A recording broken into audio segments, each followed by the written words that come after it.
everyone, and welcome back to Module 6, Hoover's Response to the Great Depression. So today, just to recall back to what we covered in the previous module, we have this issue of poverty amid plenty.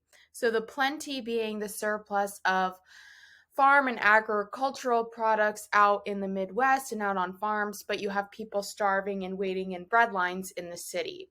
And so that's just one way that illustrates how we thought of the government at the time, that we don't think that the government has the power to take the crops from the farms and move them to the city, right? We have this limited view of the power of the federal government at the beginning of the Great Depression.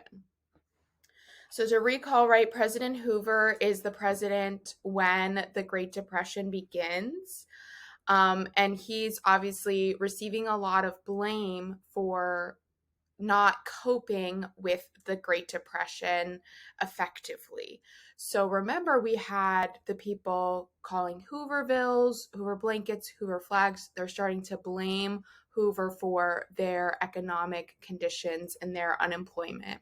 And so people heavily criticize Hoover for having these no business meetings, just to, people are criticizing that he makes it appear as if he is doing stuff, having meetings, counseling on how to cope with the depression, but then nothing actually happens.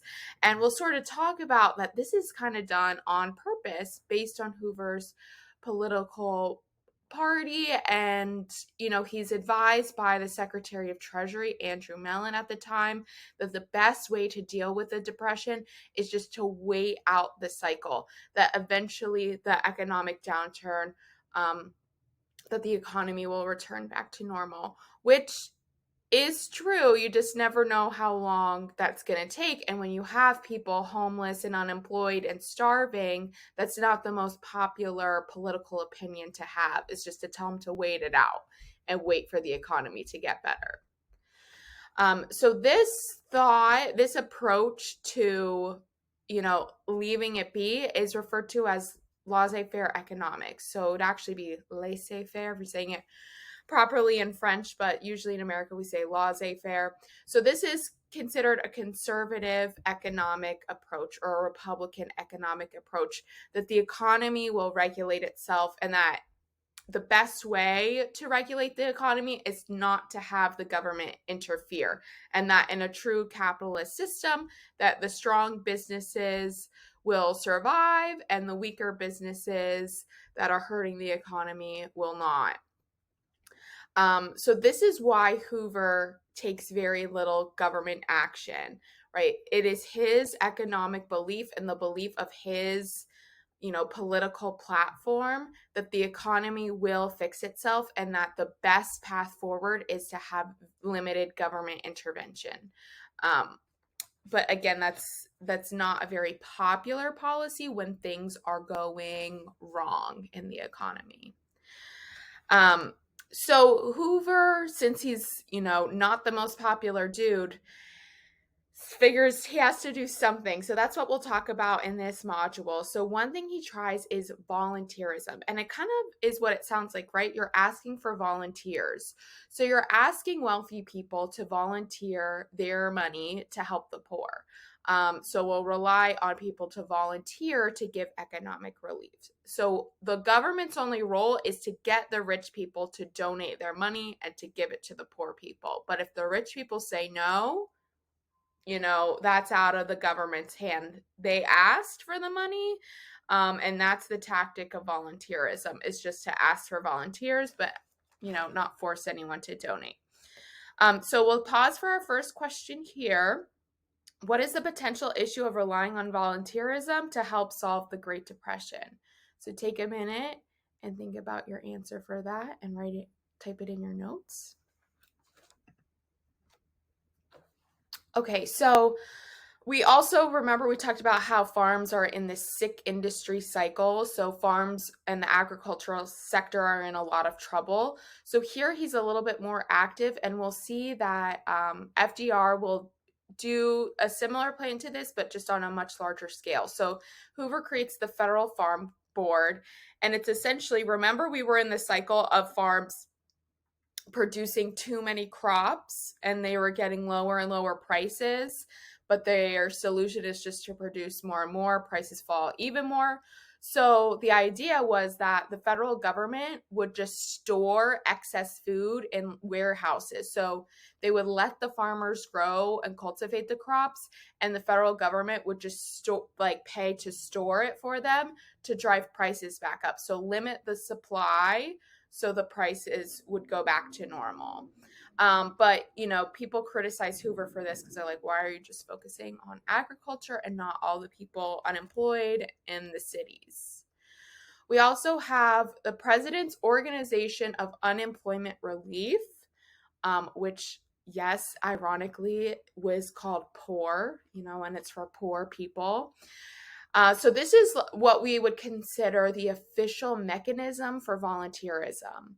So this is an official campaign and group formed by Hoover to more formally adopt volunteerism as a tactic to deal with the Depression. So it was a national ad campaign to raise money from people who were still wealthy after the stock market crash and beginnings of the Great Depression. So again, the idea is that you get rich people to donate the money so that way the government doesn't have to give their money to people in need. So it works for a time, but then soon rich people stop giving their money because they're afraid they will lose their money, right? And they're going to have to wait out this economic downturn. So the money gets sort of tapped out pretty quickly. And remember, we still have this strong belief that it's not the job of the federal government to hand out relief directly to people. And that there's this idea that if you just give people a handout, they'll be dependent on the government and not dependent on themselves and their own worth ethic. So, right, it's a fear that citizens will always depend on the government and weak citizens will not be made strong. And that if you just, hold somebody's hand for their whole life, that they won't learn how to work for themselves. And also a lot of people were embarrassed to receive a government handout. But Hoover does have to try something, right? So he passes a Revenue Act, which is our largest peacetime tax increase. So, but that is going to be ineffective because, people don't have homes and food to eat, so they don't have money to pay their taxes. But when we say peacetime, that means, not to fund a war. Emergency Relief and Construction Act. So we'll learn a lot about federal public works projects, but those are projects to put the unemployed people to work in order to stimulate the economy. So to give people a paycheck so they start spending it. And also improve, infrastructure. The Reconstruction Finance Corporation, we'll learn more about this. So the government gives loans to build or to businesses, railroad, insurance, banks, and farmers. So have the businesses pay their employees to help stimulate the economy. So a little bit more on the Reconstruction Finance Corporation. States could apply for loans from the federal government.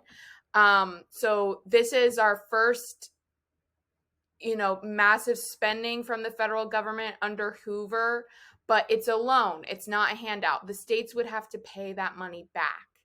And it only spent 20% of its budget. So the federal government had the money allocated to give to the states, but they were very stingy and selective with which states and businesses they would give the loans to, because it was hard to get away from that belief in these states are going to be, and these people are going to be dependent on this money from the federal government. And it was in direct contrast and conflict with a Republican economic philosophy. That we talked about at the beginning. It's to wait it out, that the strong will survive. So we'll pause for our second question here. Why do you think it was hard for Hoover to spend the budget for the Reconstruction Finance Corporation? Right? Why is he only spending 20%? Okay, so this kind of is adding insult to injury, right? Hoover is not popular. We talk about Hoovervilles. People think he's failing to act, no business meaning. But you also have this scandal of the bonus marchers and the bonus army. So you had a lot of people, World War I veterans who are out of work, and they were promised they would get a bonus in 1945 for serving in World War I. But they're like, hey, the government said they were going to give us this money. Can we just like speed up the timeline and get it now? Like, right, we need this money now. I don't need it in 1945. I need to, have a place to live and things to eat. So the House of Representatives passes this. They're like, this is a good idea. It'll help the economy. If veterans get this bonus, they'll spend that money and that will help businesses in turn. But Hoover said it was not the time to debate economic philosophies. So these veterans, I should say, they marched on Washington, right, and demanded their bonuses now. So that's why they're called the bonus marchers, bonus army, so it's like kind of known as two names because they were veterans. So they march on Washington, ask for their bonuses now, and Hoover says, you got to go away. You're not getting your bonuses, even though the House thought it was a good idea. So then this is where it takes a turn for the worse. Hoover sends the National Guard to break up the camp and order the marchers to go away. So they attack the camp with tear gas and guns. The tear gas is very flammable, so the camp gets set on fire and 2 people died. And so this is like really not a good look for Hoover, right? One, it's going to help the economy to get money in people's pockets so they start spending it. 2, these people literally went abroad and fought in World War I and survived. They come back now, they're homeless and starving from the Great Depression. And not only does he say you don't get the money, but he kills 2 of them. Not the best look for a president. So here's an image of the camp getting attacked here and then here's them marching to the just like a march on Washington. And so we'll answer our third and final question here. How do you think the event of the bonus marchers will impact what people think of President Hoover? So how will this event impact just people's general sentiment on Herbert Hoover? All right, so that's it for this module. Thank you so much and good luck on your assignment.